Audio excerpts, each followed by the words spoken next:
Cheers.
Hello and welcome to Pub Goth Transmission. My name is Archie Farah, aka the Big Waft. We've got Dr. Adam C. Jones, and today we have a very special guest, David Weir, aka Tavon, aka CronxWatch. How you doing, son? I'm good, Cheers. thank you. Good to be on the pod, you too.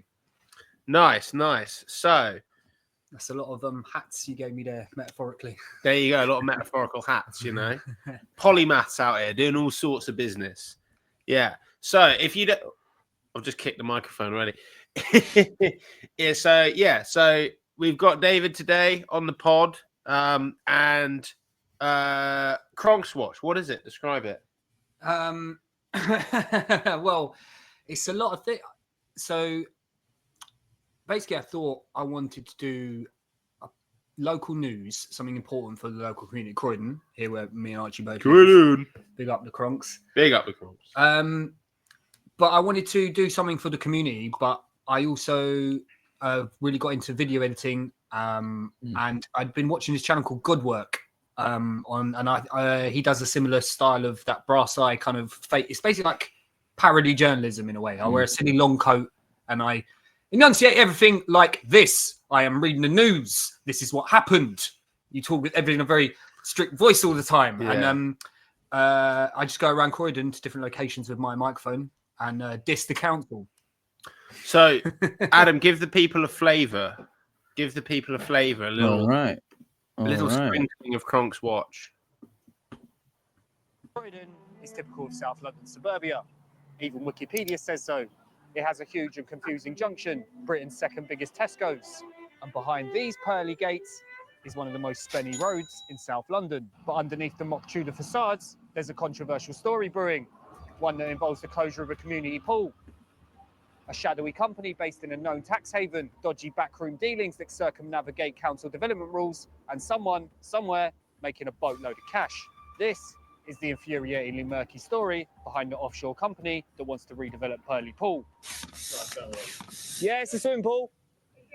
Yeah, we're doing a video about the pool.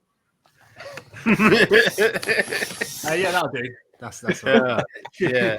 Cracking. Lovely stuff. Not my words, the words of Shakin' Stevens. So it's a little Alan Partridge reference. Oh, okay. But it's a weird. Oh, sorry. No, go on. It's a weird parody of journalism, though, because I mean, it's a parody of journalism where you actually do fucking. Because you're not just reading out press releases. You're not trying to further the immortal cause of fascism. You know, I mean, it doesn't look like any journalism in Britain I've ever seen. I mean, has Rupert Murdoch got hitmen on you at this point?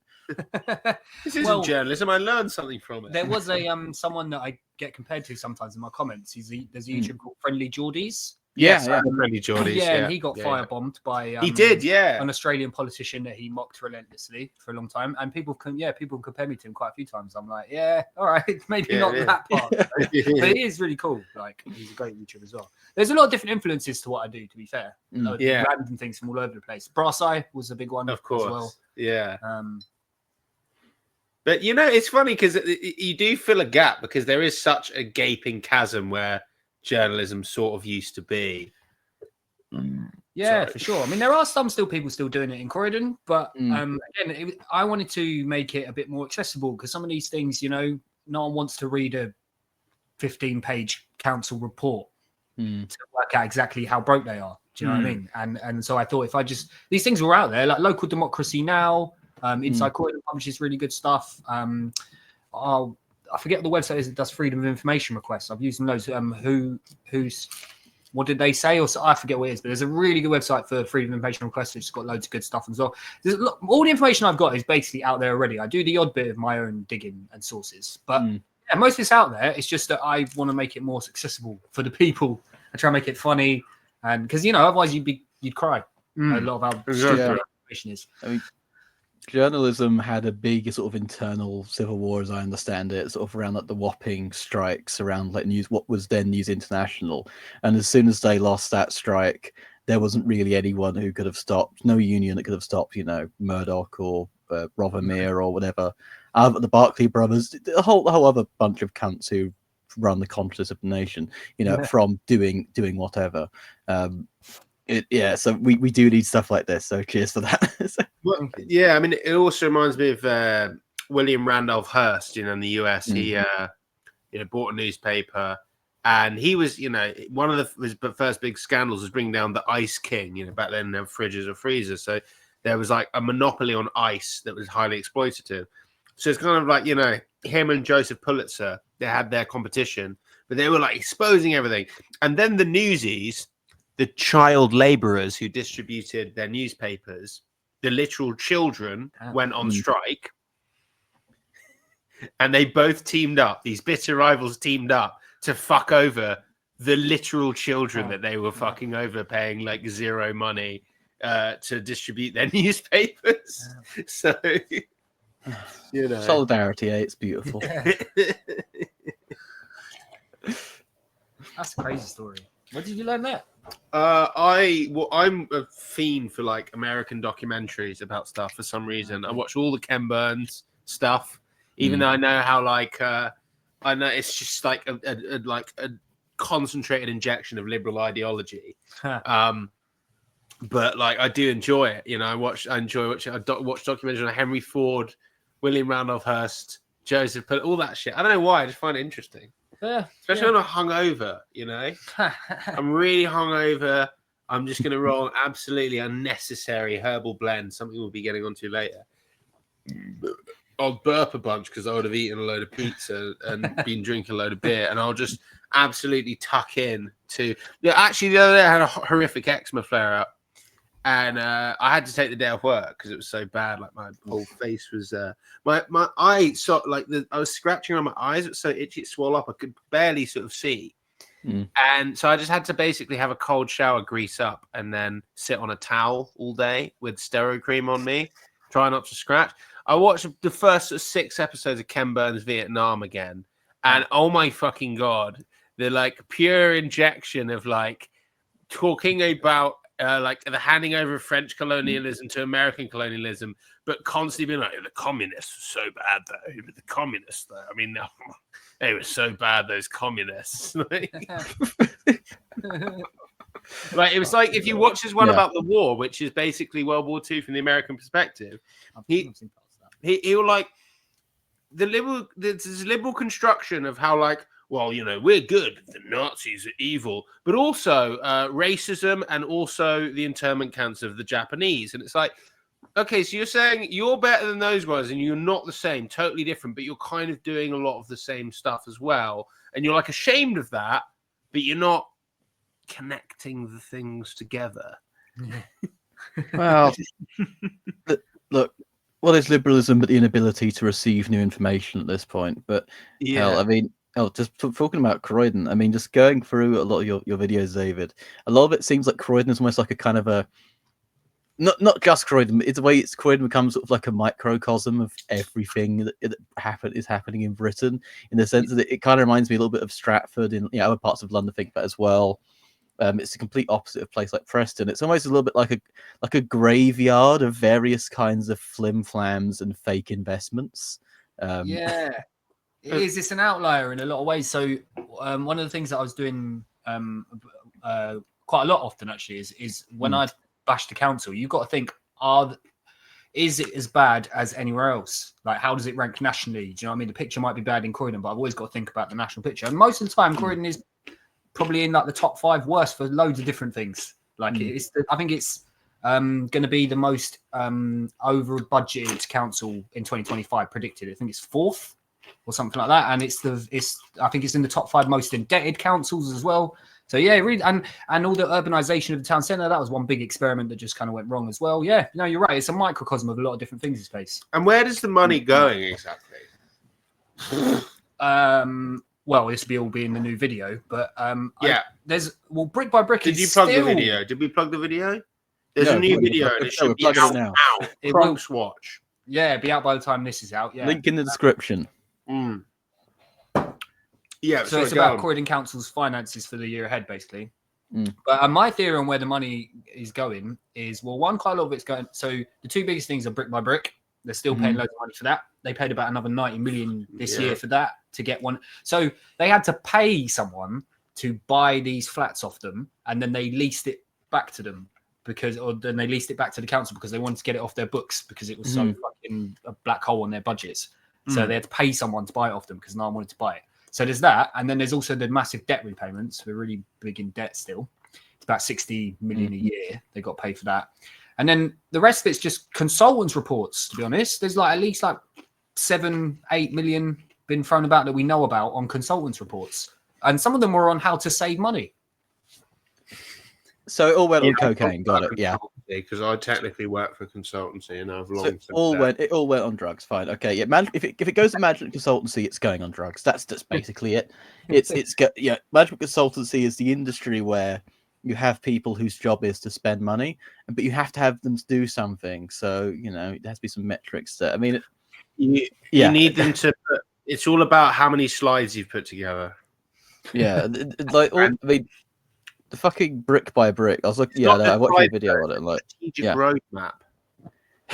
It's exactly that. It is just fucking flim flam bullshit. Because it is just ultimately, rather than if you had the council, like, we have all this money, now we could build up some sort of capacity to do this ourselves, but that's communism. So we're going to pay the man who says he'll do it for 100 billion pounds, I don't know, and some magic beans. And it doesn't happen. He legs it because he's just made a trust somewhere. He fucked off to Dubai or Guernsey or wherever the fuck. And then they have to bail them out again. But of course, we have to find someone else to build it. So we're going to find another magic wizard. And of course, Starmer's latest project is we're going to bet the entire country on a wizard. Magic AI machine. So I'm assuming Croydon is going to be the frontier cyberpunk hellscape. I don't know. Speaking of Starmer, in the new video, I actually got some inside sources who told me that Croydon might be, or they were exploring the possibility of declaring bankruptcy again, and the government leaned on them not to do it until after the budget because they didn't want the bad news at the moment. Again. Oh shit. Yeah. I mean, I'm not 100% on that. That's just what a source told me who was close to the council. So I wouldn't be surprised though, because they're just as much in debt as they were the first time they went bankrupt. So because the council used to be run at the height of its debt, wasn't it, by that guy David Evans, who was sort of Starmer's Himmler, if we could say. Yeah. I mean, so Stimler. Yeah, Stimler. Use a lot of fidget spinners. I have a brief question. When looking at this kind of thing, do you think it's more incompetence, corruption, or both? Yeah, I think it's both, really. I think it's sometimes people they ignore the signs, they don't want to know that they're only giving it to their mate. They're like, oh, this guy will do the job well. They trust it blindly. Do you know what I mean? Because they want to think that they're doing a good job. Yeah. But at the same time, I think there are some very outwardly corrupt things going on in the council too. Yeah.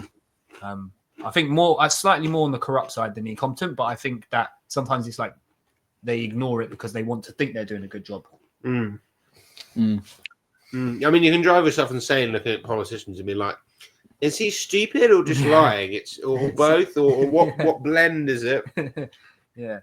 it's the Matt Hancock problem. Is he genuinely like that, or is he evil? The answer is, of course, yes, because he was giving COVID contracts to his like pub landlord, and he was the minister for killing your nan.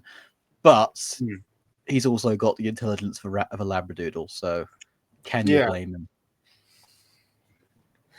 Yeah, He's I the think world spirit. It's set up to encourage that kind of stupidness as well, because it doesn't encourage the best people for the jobs. It encourages people who can lick the most ass, or people who are like the most presentable on the TV. You know, rather than the person who's actually the most competent at their job. It's not really a used car salesman. Yeah, that's quite a good way to describe Mayor Perry as well, to be honest. Yeah. Yeah, so who's the kingpin in Croydon? Who's the kingmaker? Who's the power behind the throne? That's the question.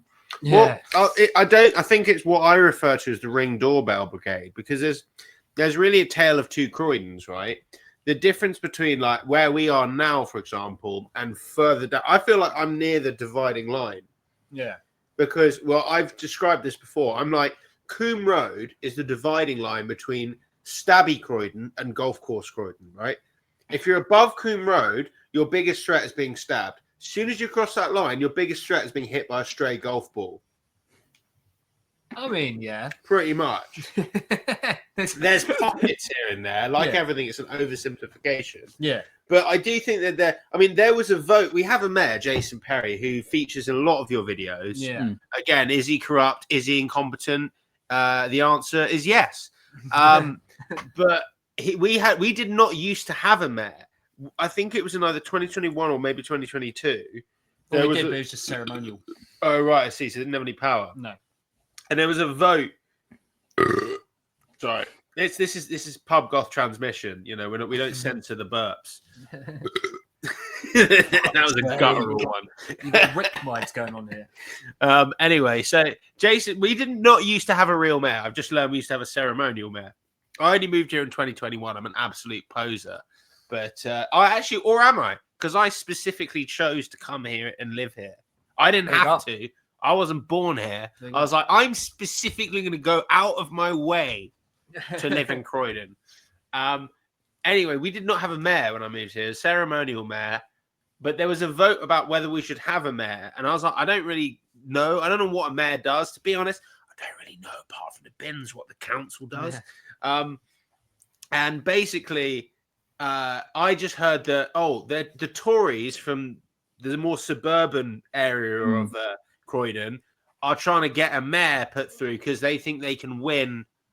The Tories can win and we'll have a Tory mayor that will represent their interests.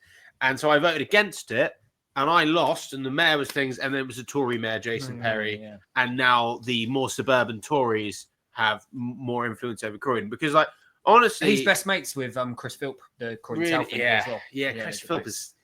Chris Philp is a real wanker. Because he's policing. He was policing minister. So I've got a running joke with him. I don't care what position he holds in the shadow government. Even if they get back in power and he's in government, I'm still just going to call him Croydon South MP Chris Philp every time.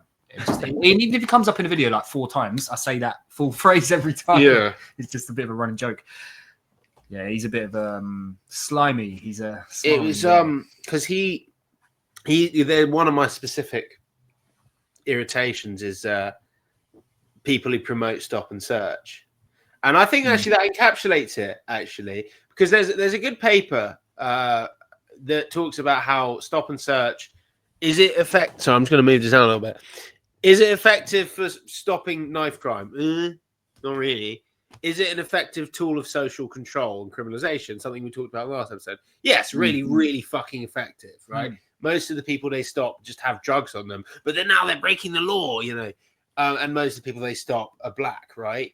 And so really what the messaging of stop and search is we'll sort out all those poor people and all those black people in the town centre for all the ring doorbell brigade in the sort of nice row of detached houses in South Croydon. That's the kind of messaging that adds up, at least as far as I'm concerned. Yeah. Well, Croydon's aggressively pushed to be one of the boroughs that uses the facial recognition cameras. Yeah. Chris Philp was really pushing for those, along with Mayor Perry. We have more of it than Westminster. Yeah. We have more facial recognition in Croydon than in Westminster, around the House of Parliament.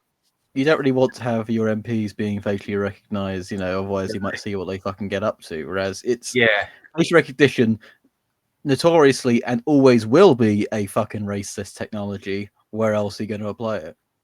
Yeah, exactly. Well, one of the things in my video that I realised when I was doing the research was that they let the officers decide themselves on what sensitivity they want to set the cameras to. When initially the government report said to the Met that they should set it to a specific setting. So a policeman could just decide to turn it down to like whatever the lowest setting is and be like, hey, I want to recognise anyone who looks remotely like this person, Yeah, if they wanted to. Well, that's the trick, because ultimately what it is it's a boondoggle, it's a false positive machine. Yeah. It's a probable cause machine. That's what it is. You don't even need any technology. You need a machine that when everyone walks past it, it goes beep. Yeah. And then all they need to do is say, well, the machine beeped. Why are you searching? The crime detector 4000 beeped. So I'm sorry, we're going to have to search you. If you were innocent, why did the crime stop at 4000 bleep? And it's just a machine with a box that bleeps every time everyone walks past it. That's all this is. And all of it recognizes a face. It's trained on 1 million billion pictures of me. It's a scam. It's not real. It's just a machine that goes beep so that they can search you. That's all the point of it is. Yeah. The point is to dial the sensitivity all the way to whatever. So anyone they fancy, they go, mate, if you're innocent, mate, why did the machine say you're the bad guy? Yeah. Well, don't worry. The entire country has been staked on building nothing but machines. Well, not building, sorry, wouldn't build them. Importing. It's mostly software. The entire country has been staked on the image of that machine, a subscription model to that machine, built by the weirdest vampires in San Francisco. So that's going to be lovely. But it's when I was thinking about sort of. It does make me feel as if Croydon could be like the model, the testing ground for a lot of the financial experimentation. With like, not in the sense of like anything particularly malicious, just instead of anything weird, but it seems like when you talk about brick by brick, a lot of it is just like late 2010 startup culture, where someone just declares they have a company, they get loads of money to maybe do something in the future, they never deliver it, whilst paying themselves loads of salaries, and they collapse. I mean, it's the same era as we were. Through the council. Yeah.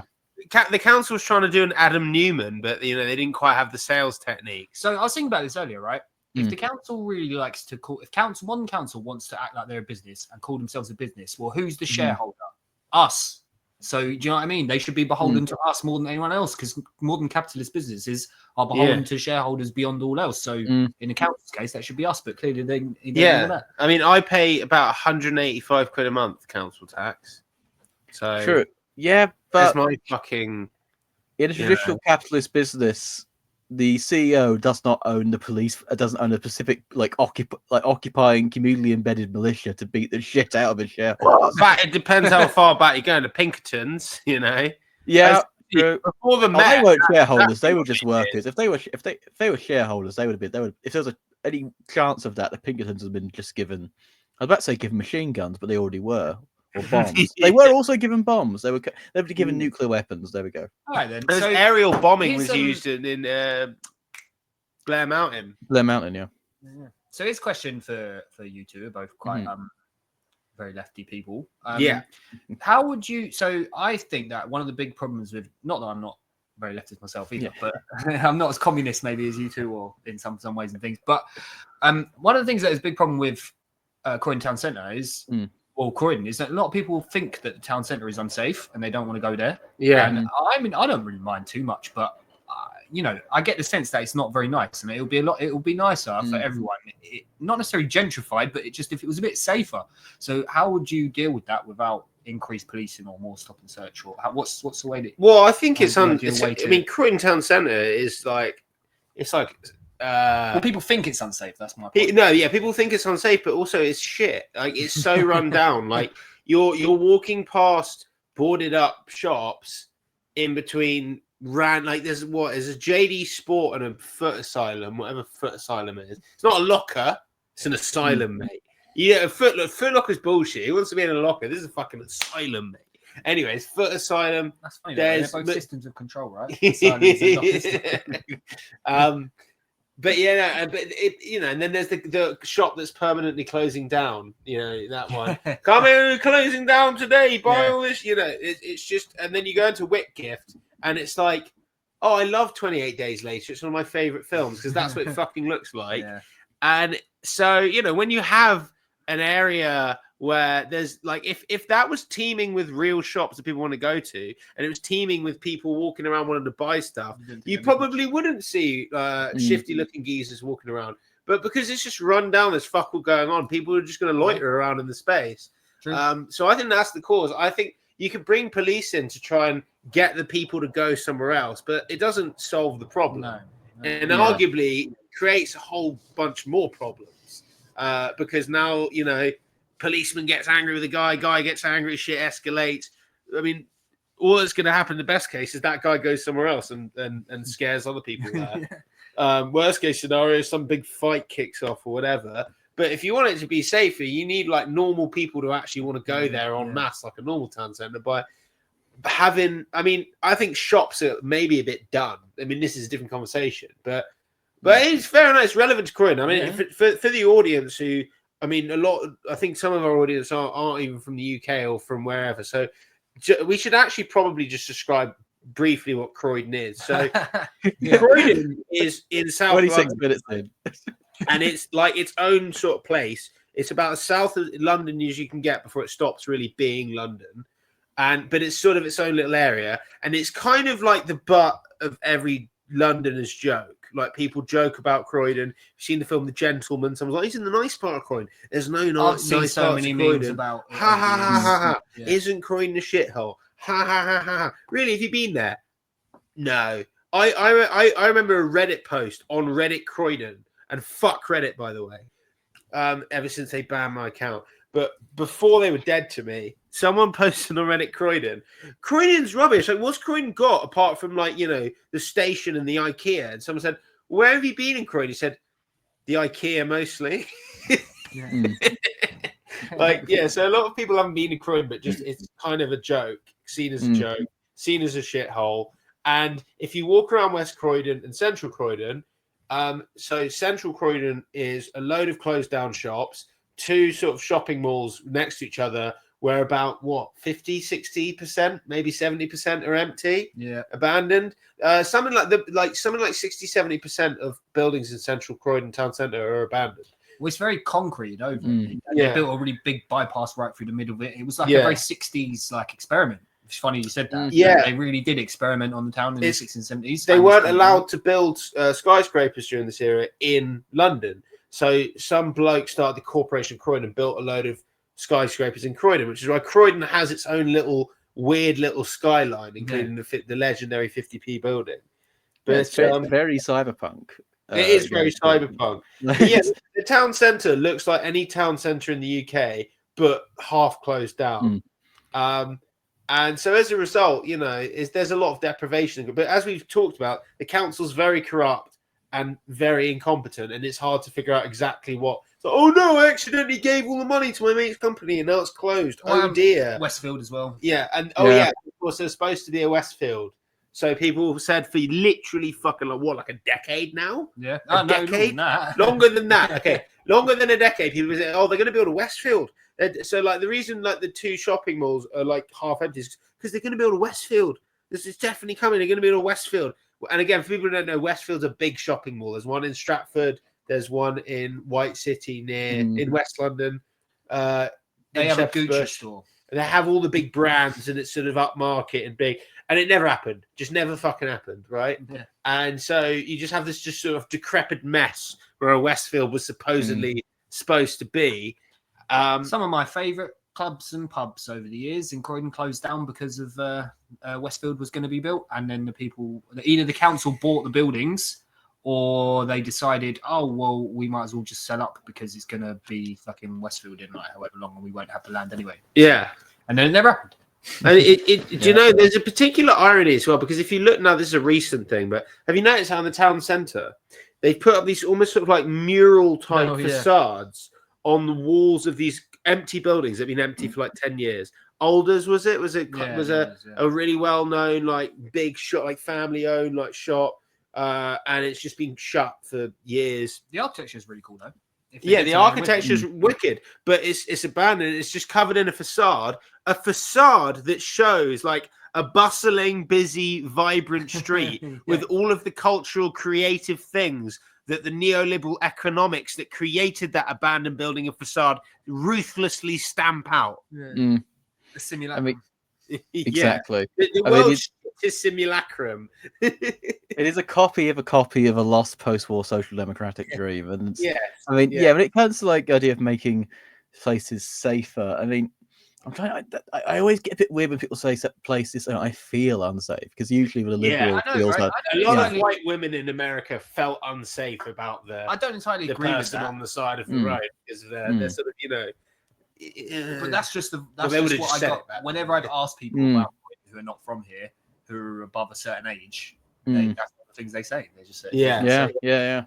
And to be fair, like there are parts of like West Croydon. I never feel unsafe because I have the I don't either. Immense advantage of being I'm a bad man. I just walk around. Yeah. To be honest, I just think I'm I'm a really fast walker. I remember once buying something from a shop. I was up in Smoke, actually, in Croydon. And I got quite a long way before someone tapped me on the shoulder. And it was this out-of-breath guy from the shop being like, you forgot this thing. Like, Jesus Christ, you walk fast. And I'm like, I'm on a mission. And I listen to music. So I wonder, I've lived in, like, different parts of East London, Croydon, all the rest of it. Some, dangerous areas. I wonder if people have probably tried to mug me before and I've just not noticed. Just walked straight past. I mean, there's loads of ways to take. Because usually, I worry that when gentrifiers and old people feel unsafe, it usually means the response to that by the government is to move the thing that they think makes them feel unsafe, which let's be honest, is usually just moving homeless people onwards. Well, here's a really simple solution. It's impossible because both parties in government are social fascists. But it's really easy. You just take all of those homes that are empty over there and you give people those homes. Yeah. Or you take like a fucking boarded up department shop and you at least turn it into temporary accommodation. Or do you know what? If all those fucking crack addicts behind West Croydon Station make you feel uncomfortable, why don't you crowbar open one of those fucking empty buildings, stick a few security guards and nurses in there, boom, you got a safe consumption room. Boom, no one needs to watch anyone smoking fucking crack behind the station. But that's fucking radical communism, isn't it? So you're not allowed to do it. Yes, it is. I mean, another thing you could do as well is, moving away from the model that the Blairite scum imposed on us all. Derived, of course, from the Thatcherite scum of a public-private partnership, and just have a public-commons partnership. Because people do want to do stuff. I mean, David, you said in one of your videos, why aren't they cashing in on the fact that Croydon is the birth of dubstep? Why do we have to leave it to Box Park where you can pay 12 quid for a shitty smash burger in one of those stupid fucking round fucking cardboard bowls? Like, if there's spaces there, and hell, you guys have been to like the fucking squats in Croydon. People, if you give people the space, they'll want to do things with it and give a little bit of a subsidy to keep them going. And it'll be cheaper. People will want to go to it. It'll be cheaper, and it might even make money. All you need to do to get a crime off the streets and like satisfy a lot of people is just get a fucking crowbar and crack the door open and let the rest maybe set up. It's the land. It's a land thing. We're gonna interview Reclaim Croydon. Big up Reclaim Croydon. Next couple of weeks, I just spoke to him on Instagram a little bit back and forth. We're trying to get a date sorted. But I also just think, apart from the fact that I'm interested and I think they're really cool, and it's a video that I want to do, I think We Spent a Day with Croydon Squatters is just a banging YouTube title. Yeah. It's nice. Yeah, and I've got a story about this because I was at the Croydon CronxWatch meeting a few weeks ago. And one of the guys there, he works for Reclaim Croydon. They set up at the Croydon Community Action, big up all of these groups. And basically, they run like an autonomous winter shelter. So they just, I don't know, I think they got like a room somewhere, they just found it, and it's squatting in it or whatever. And they set up some beds, they got sleeping bags, they took donations, and they set it up right. And people started coming in, homeless people. And they got someone who came in, found out the local MP had started referring people to the squatters' autonomous shelter. It's like the fucking Trussell Trust all over again. It's like food banks are good, actually, all over again. It reminds me a little bit of the London mayoral model of Ken Livingstone. And his entire thing was, I've been this sort of very centralized sort of power network as the mayor. And what I'm going to do is I'm going to seize power, and by being elected as not seize, gain power being elected as mayor, and then give it away. So you're just giving away like all as much power as you can to squats, to a lot of radical feminist groups or black women's groups. And I was like, okay, this is the only way you can do it.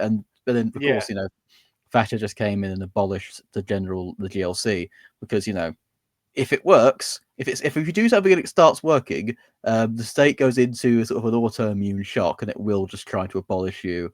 Well, it's the idea of it working without one or a small group of people making obscene profit. Yeah.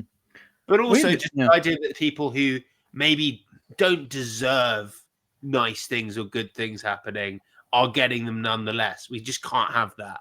I'd rather people died than one person get something that I don't believe they're worthy of. Yeah. Well, it's a class thing. It's like how most people could afford the repayments on a mortgage, for example, but still have to rent because they're not allowed to be the sort of person that can pay a mortgage. Partially also because if you're in a certain class bracket, that means that people have a guaranteed return on the mortgage, which, if people don't know, translate that from the French, it means death contract. So it's basically, I will give you money until I die. And if they don't believe that you can do that, then it's like, nope. Well, I had a significant chunk of change when I inherited when my dad sadly passed away. And because I work freelance, because I'd chosen to work freelance, and I'd only just started doing that. I've been doing it for about 3 years at that point. I couldn't get a mortgage. I literally just couldn't get one. It was because I didn't have. I think they needed 4 years if you were freelance of accounts. Hell. I know, and I was like, well, I've got like fair few grand in the account. Like I've got enough money to pay off probably like first couple of years of this mortgage like easily, and they just still wouldn't. Yeah. Property is the only financial asset because you cannot lose money on it. You can't lose money on property. Like landlords, they cannot be allowed to lose money. So big up Smell.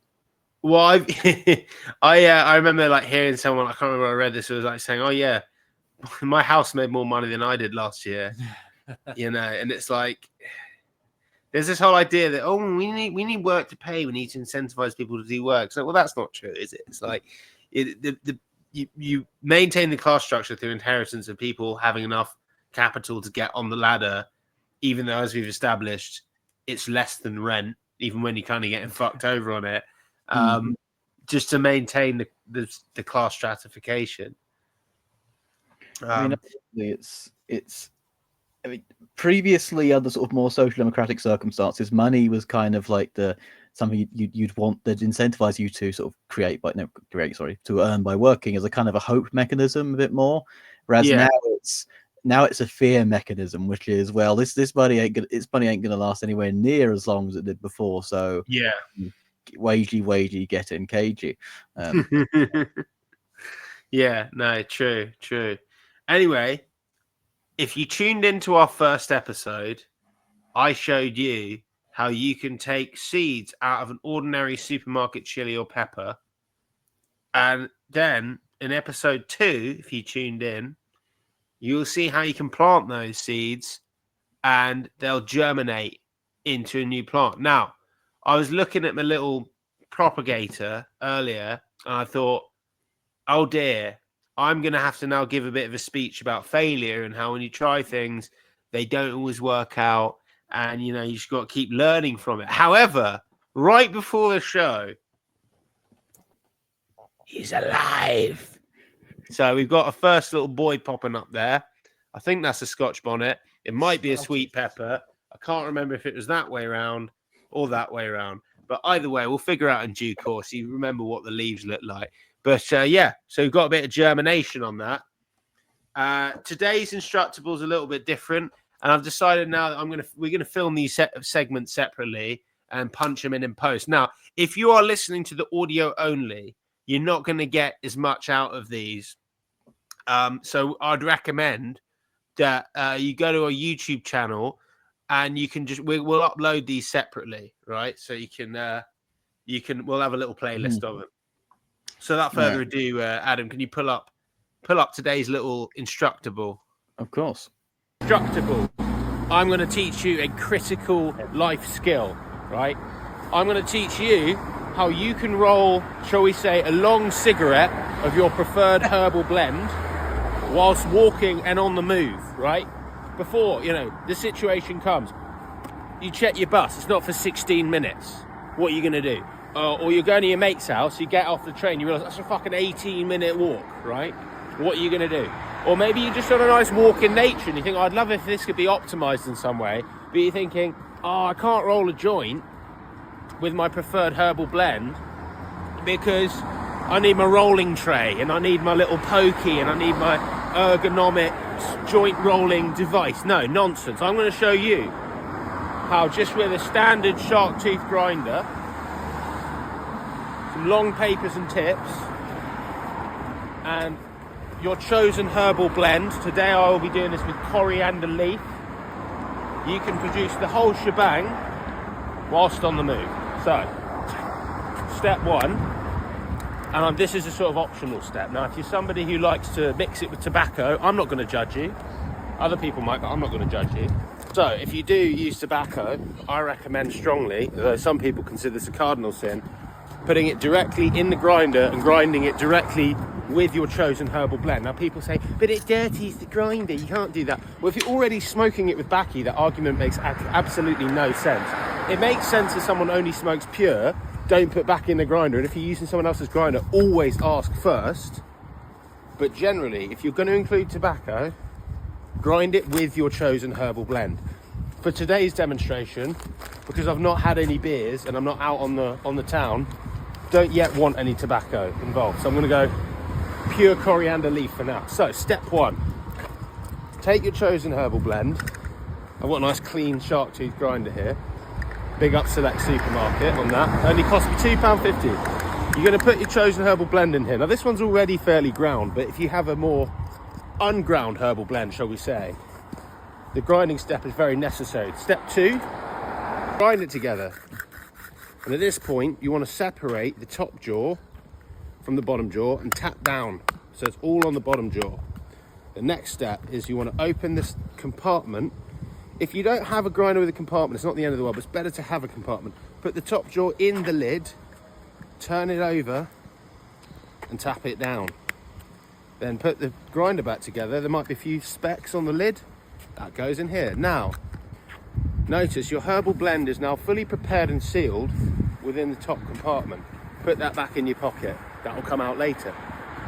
Step two, right, you might have separate tips. You might be a barbarian who rips it off the Rizzler packet. I'm a civilized human. I just use the ones with the tips. Oh my goodness. Pick the roach paper back off the floor. Now I like to do the classic concertina. You go fold, 1, 2, and 3. You're making an M or a W depending on your point of view. Then what I do is I roll it, fold it all the way up, right? Then what I'm doing, and this is, let's get this, I'm squashing it while sort of rolling it at the same time, right? Kind of squeezing, and then I'm going back the other way and back and forth until it rolls over nicely, right? Now, I know what you're going to say here. Wow, that's not going to smoke, that's too tight. I know. That's why the next part is that you unravel it and then you roll it back, and there you have a perfect roach. Now, if you want it smaller because you're rolling a smaller herbal blend, then you just tighten it again. If you're rolling a larger one, you just widen it back out again and roll it to your preferred thickness. If you're rolling an extra large, you're going to want to repeat the step, but with 2 papers on top of each other. Sorry, 2 roaches on top of each other. Step 3, and this is where, you know, the sphincter gets a bit clenched. Right, this is where the wind will just manifest at precisely this stage, always. In fact, if you're ever on a ship and you're on a sailboat in the middle of the sea and there's no wind and you're stranded, all you need to do is try and do these steps, and at this stage, the wind will magically appear. It's just simply how nature functions. So notice, I grip, the roach is inside, the sticky side is on the right side, and I'm gripping it with these 2 fingers. You need to get very comfortable with this position. This is critical. This is why you don't need any kind of tray. Whilst holding it, I'm going to take our herbal blend back. This is the difficult part. I've removed the lid. Now, whilst walking, going to carefully tip my herbal blend. You see that? See, it's not going anywhere. It's not going anywhere. Into here. Now you're going to distribute with your finger. You're going to distribute along the length. Then you're going to grab it like this. Now you have it, right? Once you're in the stage, you've got it in the pocket. You're there, right? Right? And you're going to start to roll. Then what you're going to do, so notice this. I pull this back. And I've got it. I'm done. We're done. This is when you've got to pray that the sticky side's on the right side. In this case, it is, right? We're on the home straight. Lick it. Stick it. Bob's your uncle, Fanny's your aunt. Or so you might think. No. There's 2 more steps. Taking out my phone or any hard surface to tap it down. Now, if you've got it really unevenly, you want to do this, right? My blend is already pretty even, but this is what you do to spread it back out, space it back out, right? In case you've got, voids or whatever in there, right? Once you've done that, then you tap it back down. That lets it all settle. Do not poke it from the end at this stage, because all it will do is compress the end and leave the gaps. It's not going to work. The only reason that you're tapping down is to create a flat end so that it lights evenly and doesn't burn down the side. So at this stage, a lot of people like to use clipper lighters because they have the pokey downy thing inside. However, I have found one of the very few advantages of being visually impaired. Take the glasses, poke them down, and voila. Now, one additional step that I sometimes add, just to absolutely avoid that stage where it kind of burns down the side, is I just do this. And some people might find this a bit gross, but I'm just going to add a little salival ring. That's going to ensure that it burns down the weed and not around the paper. So now that we've done that, we get to enjoy our herbal blend.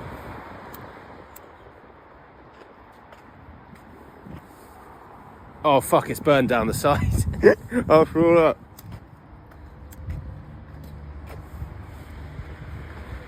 Okay, there's a bit of a paper hang on it, but that generally, that, my friends, is how it's done. And you know what? I thought that this was going to be a comedic bit and the coriander leaf was going to be absolutely disgusting. It's actually quite nice.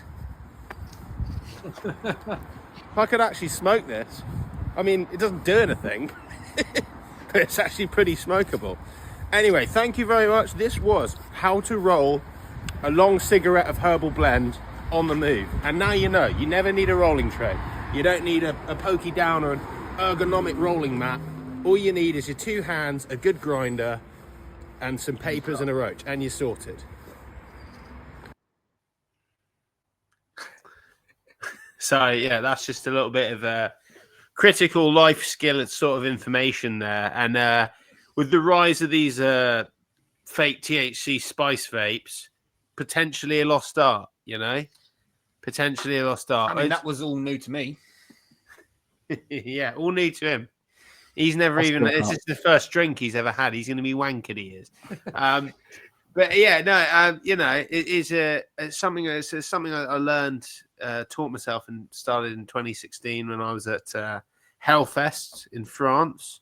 And if you've been to that festival, the French are not very good at queuing, but they're also not very good at organising things. So there's a lot of queues with people who don't. As you say, the queue, I just smoke my cigarettes because my friends was in the queue, which sometimes you just walk straight past and go to the front of the queue and no one notices because they're like, he smokes a cigarette, there's a queue because but yeah, I was standing in this fucking queue for ages and I was like, all right, can I roll? I was with my friend James Urey, shout out, I haven't seen him in about fucking 8 years. But and I was like, can I do this just standing up? And that's how I figured it all out. And then the next step was I can do it on the move. The key is to break it. You don't necessarily have to do it that way. And it doesn't necessarily have to be that specific thing you're trying to do. It's all about taking something.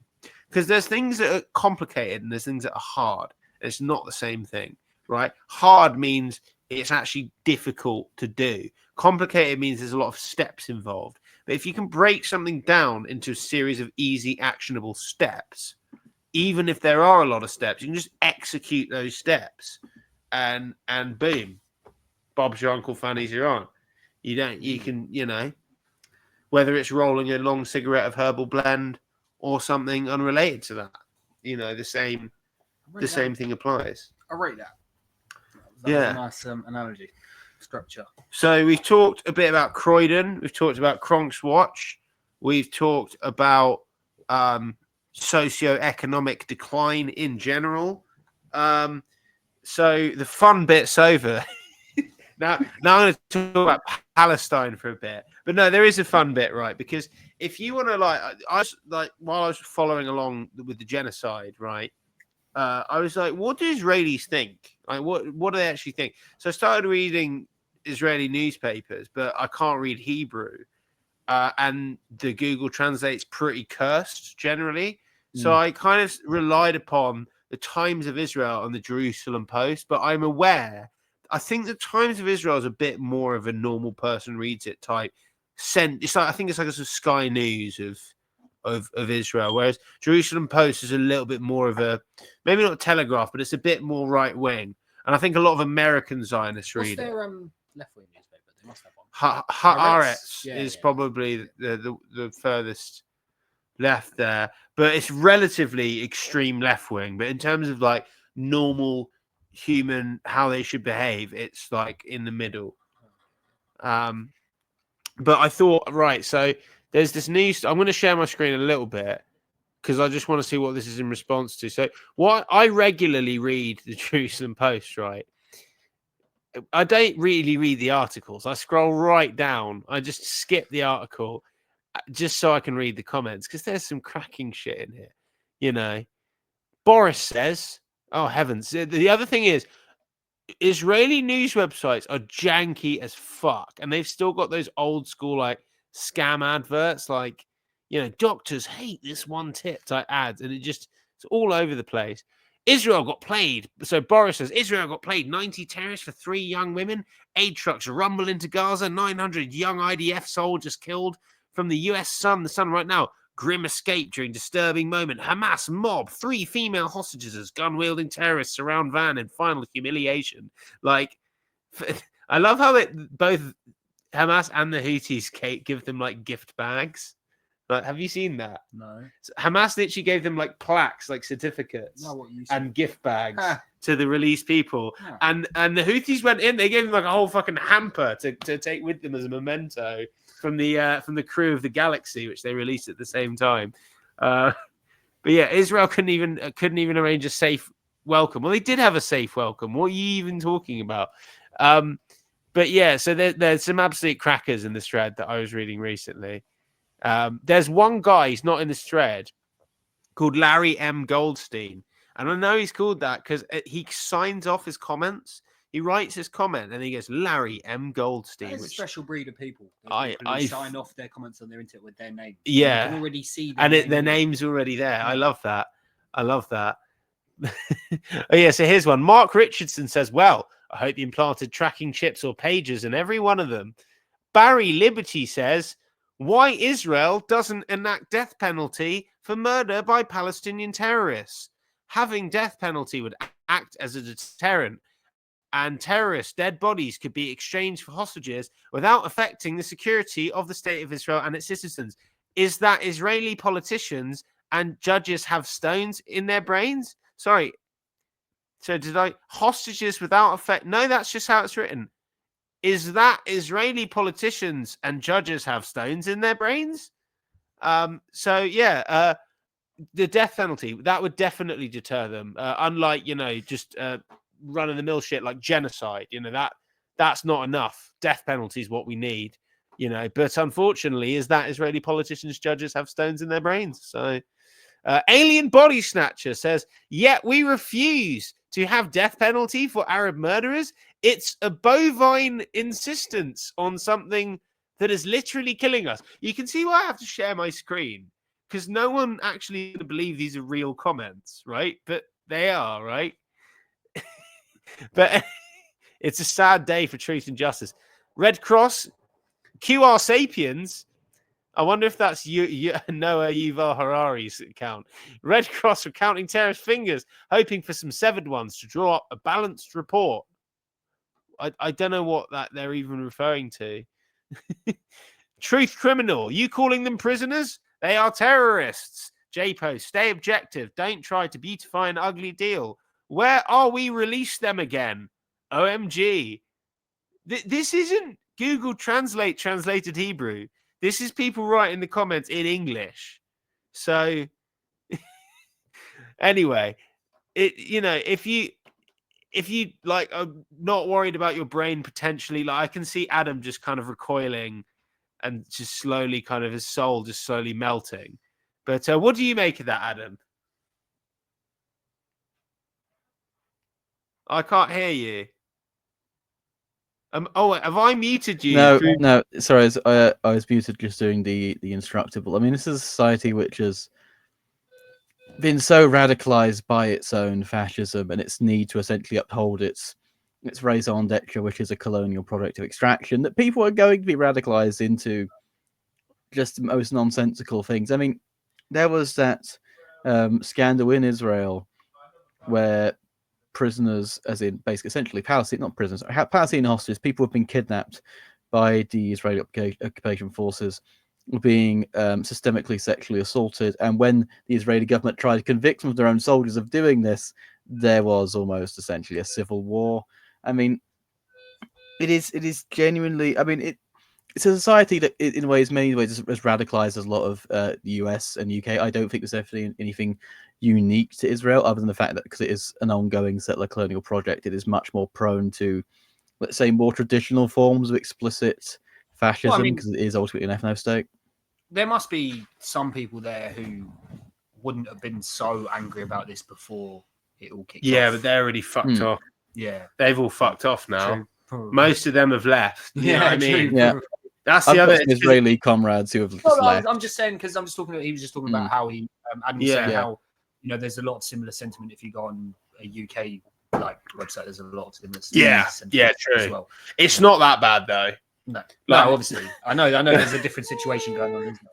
Like, I don't know. This is like just straight up like they should have blown up all of the Arabs because they're all terrorists and their kids. It's just like that, just written out. And like the victimhood complex is. So do you know the people that got sentenced for stopping the motorway protests, the Just Stop All people? Yeah. So one time I was discussing that in a shop. Like maybe just before the pandemic, like 5 years ago. And they were like, they should hang them or something. Yeah, the guy in the shop literally was reading the newspaper out, and I was just talking about it to the shopkeeper, and he read the newspaper. I don't think he heard me talking. And he goes, "Oh, they should all be shot, mate." And I looked at him and I said, "Well, I support them. Would you shoot me?" And then he didn't say anything. But I was like, "Yeah, good lad for saying something." I would have just said nothing and then talked about it on my podcast. But yeah, so I just thought we could have a bit of fun with that. But yeah, speaking more seriously about it, in terms of what is happening for people who don't know, there's been a ceasefire deal in Gaza, which I think in the last episode I was like, I'm not going to get excited. People are saying it's going to collapse. I watched a video of Owen Jones saying Trump's going to collapse the deal. Just want to make something abundantly clear here. Trump can't collapse the deal. And Biden can't collapse the deal because they have precisely fuck all to do with the deal, right? They've been handing over all the bombs. They've been handing over all the weapons, handing over all the diplomatic immunity, handing over all the intelligence, all the logistics. Nothing changed. In the 1980s, they invaded fucking Beirut.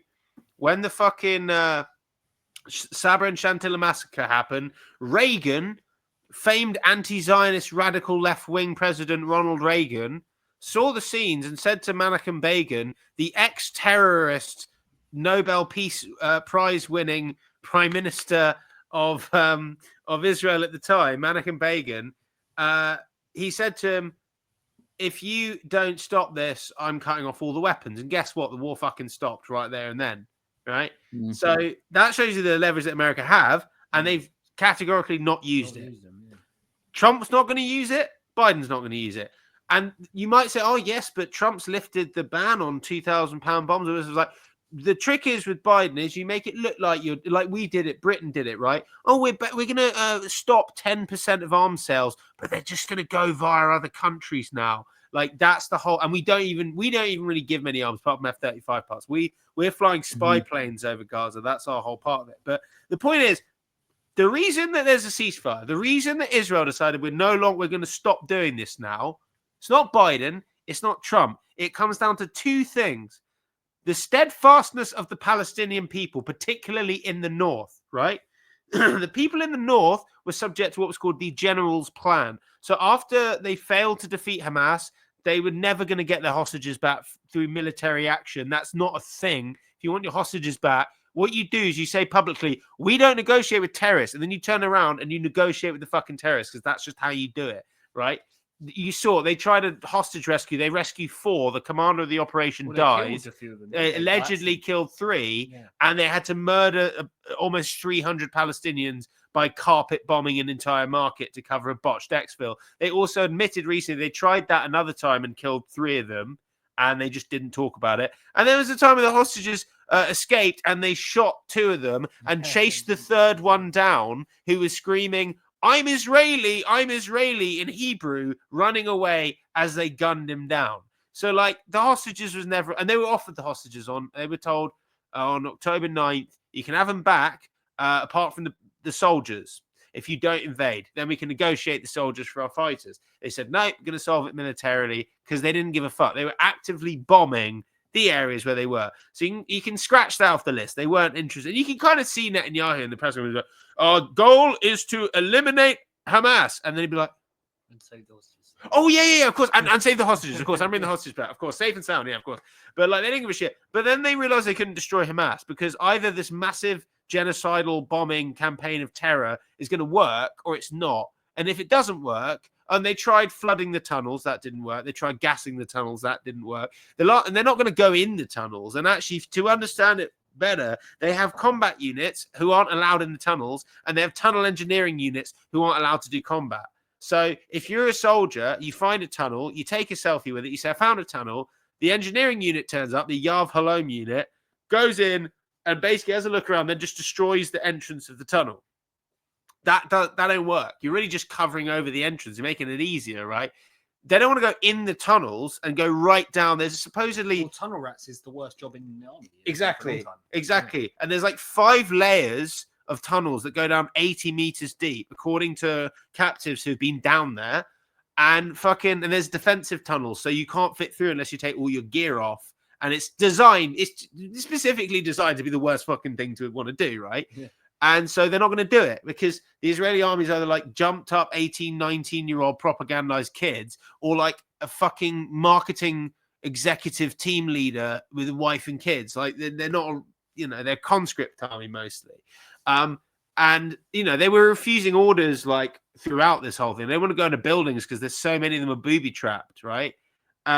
So anyway, so they couldn't defeat Hamas, and they just decided, let's just try constantly doing terrorism, which is all they tried from the beginning, right? It's what they tried with Hezbollah in 2006. But that didn't work. So then they switched to a new plan, which was, how about this? It's called the General's Plan. We'll go to northern Gaza and we'll start besieging areas of it and starving out the population, cut off everything. They even booby-trap water tanks with explosives, right?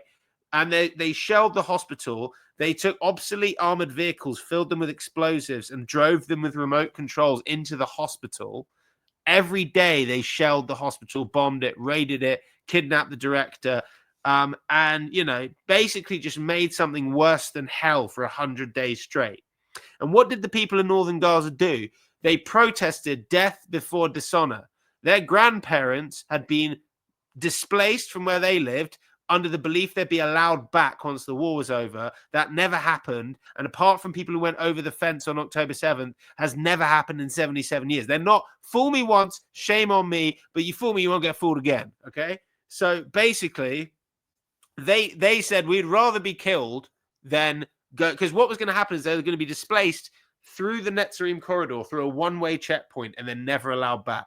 And that would allow Israel to bulldoze and annex all of northern Gaza, build their nice, Jared Kushner can build his beachfront property and all the rest of it. And they can say, hey, look, we won something. We got something out of this instead of just dead soldiers, a collapsing economy and a collapsing society, right? Look, we got a new bit of land, right? And because the people of northern Gaza refused to give up, refused to leave, they just moved from place to place to place in northern Gaza. they couldn't. It was too difficult for them to take northern Gaza. And the second thing was the resistance. Every single day, if you're following the real news, right, up until the ceasefire, every day, 2 soldiers killed, 4 soldiers killed, booby trap, anti-tank shell, ambush, sniper operation. There was a fucking case where an Al-Qassam Brigade's fighter went in with a knife, killed 2 soldiers, took their weapons, stormed a fortified base, and freed a bunch of captives, right? This is happening every single fucking day, right? In fact, actually, I was going to read something. So it was basically the resistance it's not realistic to expect any army to be able to resist the kind of genocide that Israel's engaged in. Gaza is a giant cage. It is literally a barrel that Israel are shooting fish in, right? There's no way to expect them. If they said, why don't Hamas let the civilians in the tunnels? Because there's not fucking room. And then why doesn't Hamas come out and try and defend the people? Because they'd all immediately be killed and then there'd be no resistance. This is all calculated to say, okay, we cannot literally stop you. We'd be killed if we tried. What we can do is exact a price. We can make this as costly for you as possible, and we can prevent you from achieving your objectives.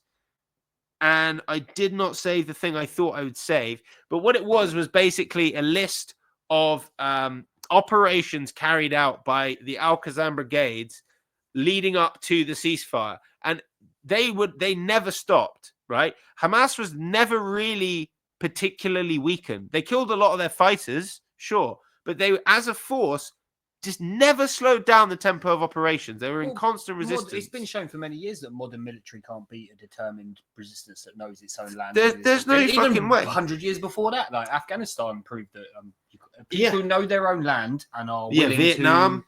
Yeah, exactly. Yeah, and there's this really irritating thing I'm hearing people say, right? Where they say, well, resistance alone doesn't achieve victory. It's actually when the domestic audience turns against the war. Why do you think they do that? Why do you think they turn against the war? Do you think it could be because the resistance fighters are killing their soldiers? Maybe that's why public opinion... Is it because no objectives are being achieved? That's why. Because if there's no resistance, the army would blaze in, take everything they fucking wanted. Every Palestinian would be probably... Israel will make a deal with some random country and just shove them on some island somewhere, and Gaza wouldn't exist. It would just be another part of Israel. You know, you must know from looking at the news, like how many people in Israel literally just care about hostages. They don't give a fuck. No matter how small-minded and closed-minded that may be, while there was hostages there, they'd be bomb them all until we get them back. Yeah. And then after that, they want the war to stop. So if you can just kind of get to a point where Israel where those shitty people have to concede. Yeah, because of the resistance. No, you're not right. You're right. Yeah, and the point of your take, by the way, man, because this man knows his shit. The ceasefire was achieved through resilience of the people and through resistance. It shouldn't have come to that. It should have never come to that. This should have been stopped fucking immediately by. I feel sorry for people like Francesca Albanese, right, the special UN rapporteur for Palestine, because she still thinks that international law actually means something. But how can you watch 15 months of children in plastic bags and be like, oh, but international law is actually very important. International law, actually in international law. And by the way, I love the concept of international law. I think it's absolutely swell that we can distinguish between a combatant and a non-combatant. What brilliant idea that is. Unfortunately, if the law's not enforced, it not fucking worth anything.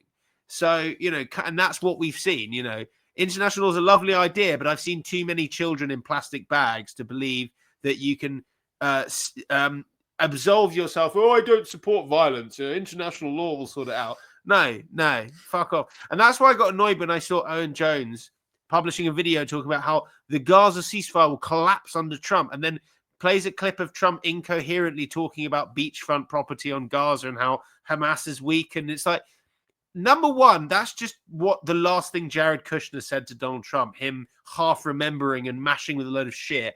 Don't analyze Donald Trump. It's like a fucking toddler knocks over a paint can being some high-end art critic and analyzing the spillage on the floor. No, like, he'd just be saying shit. But also, like, when people talk about, oh, Biden's going to do this to the ceasefire, and Trump's going to do, no, they can't do shit. This is not their ceasefire. They didn't achieve it. They had nothing to do with it. They could have got it on day one, but they didn't. The resistance got it. The reason Israel gave up, right? America didn't tie their hands behind their back. America didn't say, you have to stop. Oh, no, you have to stop. Israel stopped because they got such a bloody nose. Because every day they're in Gaza, more of their soldiers were killed by people that I am not allowed to call brave and heroic because it's against the stupid fucking law. But if I were allowed to say that they were brave and heroic, I would say that they were brave and heroic. But I'm not allowed to say that, so I'm not going to. I'm just going to leave that hanging there and allow you within your own mind to come to your own conclusion. Excuse me, Mr. Farrow, we've had reports that you are supporting a prescribed group. You're only allowed to support HTS because we have not got the paperwork to revoke their jihadi status. He Can trimmed you his beard, please though. support some more moderate jihadis, please, in the future? Yeah, can you? It's how much? You're only allowed half an inch of beard, and then it's too jihadi, and it's not allowed. Oh, but anyway, that's my. Oh yeah, and also general predictions and things that are happening. I think the Lebanon ceasefire. I mean, people are probably watching this a week later, so this is great. If you can, I'm just talking total shit. If everything I predict now is completely wrong, I think the Lebanon ceasefire is going to collapse. Israel has said they want to extend it for 30 days because they're just being cunts about it. They basically are the worst losers in the world. Like, they lost the game of rugby, so now they're just picking up the ball after the game and just like scoring all these fake tries. Like, they're advancing to places they couldn't take on the battlefield. Imagine if we signed the armistice in World War I and Germany just kept walking into French villages and said, well, you can't shoot me because there's a ceasefire, mate. And then started demolishing people's houses. And, well, you can't shoot me, mate. It's a ceasefire. Like, they think it's some like Tap's head genius trick. But I think they're fucking around. They've been fucking around throughout this whole ceasefire. And I think after the timer goes up, they're about to find out. With regard, and the West Bank is already kicking off and it's going to heat up because so many people, you read some of those J-Post comments, right? So many people are livid at the government for signing this deal. So you can take all this anger, all this rage that could split Israel in two, and they're going to push it all onto the West Bank. They're going to say, you pissed off at me. Look, here's a gun, run into the West Bank and nick some olive grove, So it's all going to kick off in the West Bank. Don't know if there's any cause for Iran to go for Operation True Promise 3 or anything. I think they need some kind of excuse for that, but they've probably got something cooking up in the works. But yeah, I think, the question is, how is it going to open up on the northern front with Hezbollah? Is it going to be more of a back to a bombing, tit-for-tat rockets? They're probably not going to try a ground invasion again because they got fucking handled last time. But yeah, those are my predictions and things. Anyway, I'll stop ranting about that topic you were saying. I was just going to say, I predicted Croydon Council is going to go bankrupt again this year, so that's my prediction. There we go. On a more local note. There we go. What do you reckon the bookies' odds of that? You probably get it pretty decent if they were looking at the same things that I've been looking at. So, yeah. I predict more councils will go bankrupt. The government will say, have you tried doing AI about it? They will say, we've got like a new machine that can detect potholes, or we'll put AI in the bins. And then they won't have paid anyone to take the bins or to fill in the potholes. But they'll say, we know it now. We have the map. The territory is completely fucked, but we do have the map. But also, I think I was reading earlier about this whole thing between Larry Ellison and Sam Altman and Trump, and what do they call it? Stargate. They're calling it Stargate. Have you read about this? National AI thing, right?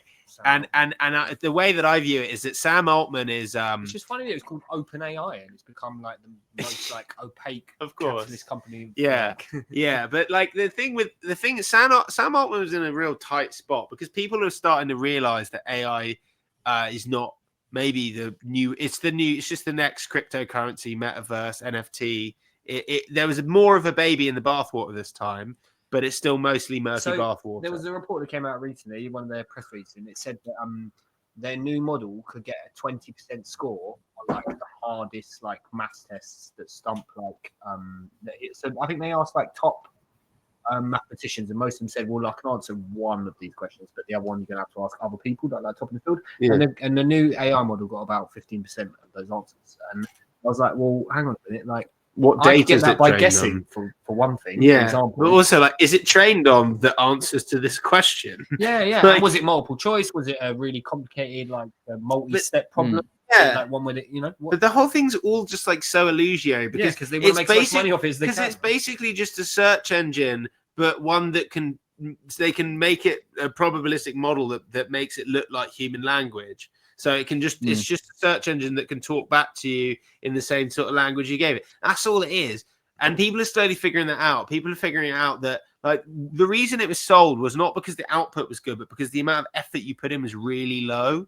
And because, like, you do a thing where someone's like, oh, I managed to create a template for this, like, contract in ChatGPT. It looks pretty good, doesn't it? And I'm like, how do you know it looks good? The reason you use that is because you don't know anything about it. And that's the worst thing about it. It gives answers that look right. And so you read them for more than 3 seconds and knowing that topic. And then you start going, hang on a second, that doesn't make any sense. And that's not a thing. As a writer, I can definitely tell when someone's used ChatGPT to write for them, like, all the time. But that's the thing, right? But the point is, like, a year ago, or maybe about a year ago, like or a year and a half ago, it was like, well, it's not about ChatGPT, right? ChatGPT 4 is going to come out. That's going to change the game. There was always this AGI, this thing around the corner, this singularity where it was just going to fucking change everything. Never really happened, did it? And, like, it seems the 2 reasons it happened is because it's already not profitable as a business model. They're already burning so much money to give this to you. That's why they want the government to fucking... Well, yeah. So this is it, right? So this is how they've done it. So the whole... And there was the second layer of the marketing was, oh, and we can learn the nuclear codes and destroy the world, like Skynet. They're, like, working both angles, like utopianism and dystopianism. The point is, whichever way it goes, this is going to be the future, right? They're playing both sides, so they always come out on top. And then... but the problem is... you train the model, you need more human data to make it good. An output, it's just like a prion and it just degenerates into nonsense. But you've made this model really cheap and accessible for everybody, which means all the content on the internet, which is where you're going to get the fucking training data from, is now polluted with fucking slop. So the other day, I was looking for a picture of you know, that classic art of Rome burning. That picture where they're all going across the, I forget what it's called, but they're trying to go across the river, and there's that big statue of the guy with holding the shield up. I forget what it's called. It's a really famous picture. I was looking for that, and I couldn't remember what it was called, so I searched Rome burning, and there was like 5 or 6 AI pictures, and I was like, one of them was like, it was like a, I think it said something like classical depiction of Nero fiddling while Rome burns, and I was looking at it, and I was like, that is definitely not an H. And then, like, why would you give me that, Google? I want a classical picture of Rome, not... Yeah. I mean, I don't want to talk complete shit. Like, it is kind of useful. I've used it for sure. I had a bunch of I was working on it's really boring, like a database thing, and they were trying to find it was actually for a machine learning project, but it was a machine learning project about whether depression, anxiety, like how they're associated and predicting different things. Right, it's actually quite a good thing. But it was a multi-country one, and I had all these Danish conditions, procedures. And so I just pasted it into Copilot and said, can you translate this into English? It just gives you the same thing, but it's good for that kind of like last step, putting the information together bit, just interpreting what you mean. It's really good for that bit. That's what it's useful for. But that's the actual real technology. And then all the bit underneath it, which is actually just a search engine, they pretend is the whole thing, and it's actually an intelligence that knows. But what I was saying before is, right, to make the next model, they need more human data. They can't get human data because they've polluted the internet with so much AI-produced data, and that makes it more expensive to...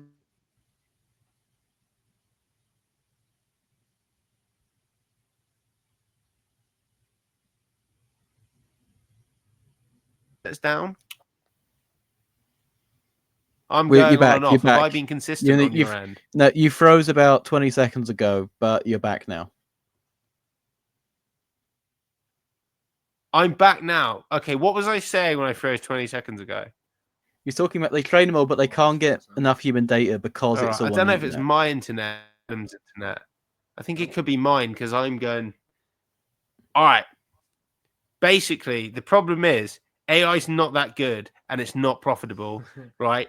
But it's polluted the internet with AI made shit, and you can't feed AI made shit into AI, or it breaks down. You need more human data. It's more expensive to get the human data because you have to sift out all the AI produced shit that's all your fault anyway, which makes the next model even more expensive to make, and it's already And unprofitable, so it's also, only going to get more unprofitable. You don't know who's using your AI beyond a certain point. You know what AI shit you put out there, but for example, you don't know if someone's made a custom model from your open database. Yeah, and it's fooled your AI detector that's out there to look for the exactly stuff. Like, do you know what I mean? It becomes like a so it's an inherently compounding loss-making technology, and the curve of improving models gets harder and harder and harder, and that is why people like Sam Altman and Larry Ellison, and the other thing is obviously they nicked most of this data. Like, they just took it, right? How do they get away with it? Well, you have to let us steal all your data, because if we don't, China will. And when China will, they'll build the God AI, and the God AI will defeat you. So actually, you have to let us, go through people's panty drawers and, go into people's houses at night and wreck up the place. Because if you don't, China will, right? And so that's how they've managed to con. They've taken their con to the government and essentially nationalized their Silicon Valley startup con. Your old Reddit post, mate, have probably been used in AI. Yeah, they have. I mean, Reddit did make an agreement with OpenAI, but then again, a lot of people use ChatGPT to generate Reddit posts. How are you going to filter them out? And also, fuck Reddit, dead to me ever since they permanently suspended my account. Your old Reddit account. My old Reddit account. There's a weird assumption in a lot of this though, which is that they're not. They are. I think AI is profitable, but that's precisely because the AI's profitability has nothing to do whether what any of it does ever even exists or happens. Because it is all just hype. I mean, Altman has spent years going around every government saying we might accidentally build God, so pay me so we can control God. Yeah, control God, and then they basically, as you said, they nationalized investment though. So no, but they get to pay themselves lots and lots of. It's a startup. They get to pay themselves lots and lots of money, and when it collapses, the government picks up the pieces, even if they don't. And then they usually use that to punish someone else. Like Altman is a vampire, in I think a quite literal cybernetic sense. Well, it's like but that's the thing that becomes too big to fail. So like Microsoft is in the con because they get invested in OpenAI. Probably at some point go, oh shit, this can't make any money. Okay, well, we're in on the con now. It's like, China's going to make God. We need to make God first. Give us all your money. Take all the risk.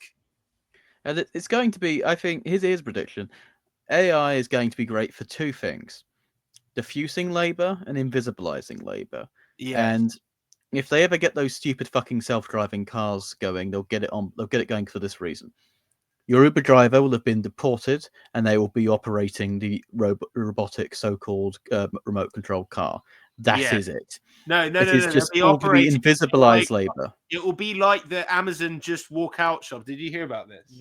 Yeah. It will be like that, where it's like AI's driving your car, and it's actually some poor bloke at the other end of a computer at a refugee camp in Kenya just trying to steer it around because the fucking AI model failed. It might require someone to watch it 24/7 just to make sure. Because no one's going to want to. Like when the first person dies from a car being crashed, like AI in San Francisco. Yeah, and the guy in the refugee camp will get arrested because he was supervising it. Well, I mean, they'll bomb the refugee camp. Who've had to do the content monitoring for Facebook and stuff for a long time. Oh, like, fuck they've yeah, had that some shit's really fucked bad up. times. Fucked up, yeah.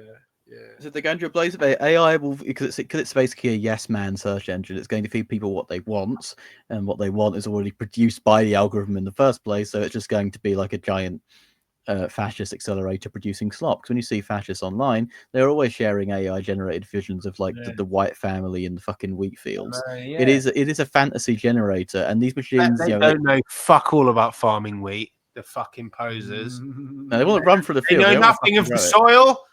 They know nothing of the worm. These machines are just. I mean, I'm glad that Britain has staked its existence on these machines to some extent, because at least then we might be fucking done with the shitty 300-year project. Because my God, it's hard for the French to invade across that fucking channel. It's why 100 Years' War lasted that long. So maybe if we just put everything in the big magic box that doesn't work, the box from the IT crowd that contains the internet, maybe the fuckers will get so weak that they can be thrown into that fucking channel. Yeah, no. The 1,000-year Reich of the City of London will be over. It will become an allotment. Yes, no, love that. I thought about writing brief fiction about people who take over a big glass tower block and turn it into a giant garden. The trick is, right, you want to harvest water at the top of it, and you can use the water can flow. You can actually have a big fish tank on the top, and the fish waste can be used as fertilizer. But you can use that to water like the pots, and in the middle where it's dark, you can cultivate mushrooms with big blocks big blocks of compost waste. Where's the money go? Who's making the money? You just print it, innit? No, but the government's like a household, isn't it? So where's the money come from? Where does it, You make it. You set up a strategic investment venture opportunity system. You just create the smoke and the mirrors. You just like, no, we've actually got a large language model, AI moderated long-term Vanguard investment yield fund. And what it does is it creates non-fungible asset devices that, when coalesce together, they create a sort of intrinsic value that's encapsulated through an encrypted network. Blockchain network, right? And that's council, they love it. and through the blockchain network, there's an appreciation sovereign wealth fund attached through a DAO, and that's why. And you literally, there's just an inkjet printer just printing out money behind you. Now take it, and fuck off. We need to make AI, because AI doesn't exist. We can just put the AI label on loads of things like hospitals, council housing. Squat. Just say, oh, it's an AI squat. Those cells. That's a data set. We just do it the old school charterless way. It's very simple. You print off money with the inkjet printer. You say, here you go. Here's your pay. Why do I want that? Like, I just saw you print that off. Well, you got to pay your tax, mate. What's that? I need 20 of them. Oh yeah, you fucking need them now, don't you? Oh yeah. Right. Anyway, we've been going on for a bit now. How long have we been going on for? Just under an hour and a half. Just under an hour. That's good. That's perfect timing then, I think. Anyway, David, aka Tavon, aka CronxWatch. That's me. Your next video on Croydon Finances out tomorrow, which is out now. It's out now. You're watching this, yeah. Go on CronxWatch on YouTube and check out the new video. Yeah. What's bold predictions in that one? So we love bold predictions on Pub Goth Transition. Oh, before I forget, Mick Hucknall. Oh wait, first of all, I have to say, do you know what Pub Goth is? I didn't really until I watched your first episode. First episode. We do a better job. Mac does a better job of explaining what it is on the second episode, and he described it as such. It's when you're slightly too goth for the pub, right? People are looking at you like, oh, he's got long hair, he's got a nose piercing, whatever. But when you go to the goth hangout, you're like, those guys are a bit blokey, they're sort of drinking cask ale and wearing a plaid shirt, I do like that's the pub goth. So I do like a bit of goth music. I explained pub goth to a work colleague the other day, and he said I'm pub, and I respected him a lot for that. And then he beat me at pool, confirming that he was indeed pub. I'm too goth to be good at pool. That's the pubbiest of the pub. Pub goths they just sort of pose, stand there looking cool with the cue, but we're not actually good at it, right? Anyway, with that in mind, is Mick Hucknall pub goth? See, the fun thing about this question, when I heard you spell the last thing, was I thought to myself, I don't know who Mick Hucknall is. I've heard the name, but I couldn't picture him off the top of my head. No, I know the name. Holding back the years. Yeah. I'll keep hanging on. Simply Red. Simply Red, yes. Mick Hucknall is. I knew. I thought he was called Simply Red, but so I had no idea. I heard that, and it made me laugh. But Red. I thought Adam said he has a very pub goth name. I think he has a very pub goth. That's true, Mick Hucknall. Yeah. And well, I mean, on the last episode, it was pub goth adjacent. So what's so pub goth about him? See, this is I don't know why I think that he's kind of pub goth. And I don't think it makes any sense, but for some reason I just do think that. Adam disagrees. Mac thinks he's pub goth adjacent. He's just from Manchester, apparently. I don't actually know. He is from and he lived in the sort of building where he was sort of the same time as like Joy Division. He was around the same kind of scene at that time. just doing a slightly different kind of music. Right. Here's a knockdown argument to this. If Mick Hucknall is pub goth, Morrissey is pub goth. Therefore, Mick Hucknall is not pub goth. Sorry, intermediary proposition. Morrissey is not pub goth. Therefore, I think Morrissey is pub goth. He's just a fucking cunt. that's a good counter argument. Like, disagree unfortunately, you can't like necessarily bar people. You know, if You they can't meet bar the people. It's a criteria- pub. You know what? You've made a very compelling point. You know. Get barred. Neil All right, Gaiman. so- no. Morrissey's pub goth, but he's barred. He's not allowed in. All right. All right. So that works. See, a barred pub goth is a sort of new category, right? And that therefore, Mick Hucknall, he's not pub goth. He's adjacent though. Okay, You know? we've got to start like a register, a bar list. Barred list. Oh. Right. Anyway, Tavon.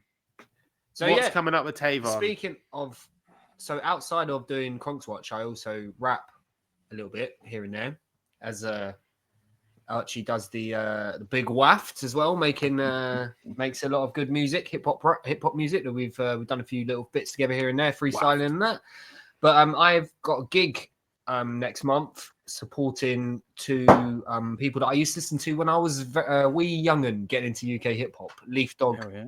BVA. 2 of the 4 owls. Yeah, aka Brothers of the Stone as well. Yeah. I feel like a lot of our audience has no idea who that is. UK hip hop. Yeah. Not the same. So for people who really don't know, not the same as grime, not the same as drill.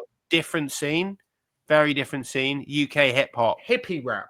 They're like Sort of hippie rap. Yeah. crusty hippie rap, but they're It's- good though. There's a bit of kind of, it's, it's Trustafarian adjacent. But there's some good stuff there. But I'm supporting to them at Brixton Jam next month. February. Thing is, though, to be honest, the other two are probably my favorite ones. Oh, what Verb T and Flip Tricks. Yeah. Yeah, Mm. I like BVA. Mm. Leaf Dogs are right. I don't know. I'm not a fan. I'm not being. I'm not going to say anything because why would the 4 hours listen to this podcast? Yeah, I don't think Leaf Dogs that good. I'm not a big fan. I don't think his beats are very good. It's a small scene. I don't want to. Yeah. Verbs is going to see it, and then he's going to tell Leaf Well, Dog. I mean, on I me. can tell you a lot of gossip from Verbs about various different things that I wouldn't mention on Maybe- the podcast. But Maybe we'll get him on the podcast. I've got some UK hip hop Mm. inside. UK hip hop. You would be surprised. I don't know. Fucking Wu-Tang's photographer Eddie could be listening. Eddie, if you're listening, yes. Your next episode will be out soon. I just have to produce it. Yeah. So yeah, no, thank you so much for coming on the show today. Yeah, thank you for having me. I you- enjoyed No, cheers coming on. Officially an honorary pub goth. all the different. Cheers. There we go. I'll spud you through the. Nice one. Camera And against the screen. next week, the plan is things don't always go to plan. The plan is Scarlett's going to come on for an episode. That's my partner, and we are going to sort of have an episode on what exactly is going on with men. Exactly. So it should be an interesting discussion because Adam and I don't know if you know this. I don't know if we want to out ourselves. We are in fact men. Mhm. But Scarlett's not one of them. She's the opposite of that. And so she's often at the sort of business end of men. And it turns out for the sort of seemingly, unfortunately, small number of men who aren't like that, a lot of them are cunts. And we need to talk about that. Why are they cunts? Why do people think that people like Andrew Tate, who say enjoying your life is actually gay, give good advice while the left fails? I'm not really seeing that. So we'll get into that topic next week. Tune in again. And thank you for listening to Pub Goth Transmission. Big up.